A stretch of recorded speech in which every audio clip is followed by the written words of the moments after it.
How to fix AirDrop on your iPhone. Hello everyone and welcome. In today's video, I will show you how you can solve the problem with your AirDrop on iPhone devices. AirDrop is one of the very useful features that Apple added to its devices long ago. However, this is one of the most vulnerable things and can often not work. This usually happens after updating the phone. Let's see how this works out. First, we will check whether, in addition to the AirDrop function, the Bluetooth and Wi-Fi functions are also turned on. Also, make sure airplane mode is turned off. The next thing we can check is the functionality of the AirDrop. Open the settings on your phone. Find the General section and tap on it. In the new menu, select the AirDrop option. Check here whether the Everyone for 10 minutes option is checked.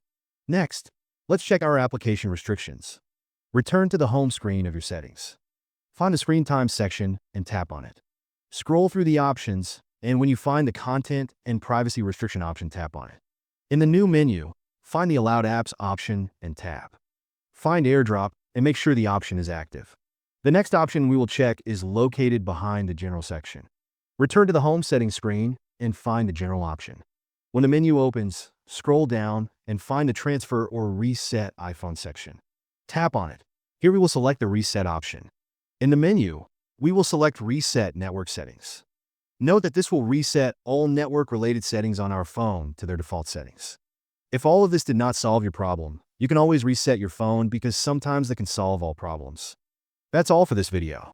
If you found this tutorial helpful, don't forget to give it a thumbs up, subscribe for more iOS tips, and hit that notification bell so you never miss an update from us. Thanks for watching, and I'll see you in the next one.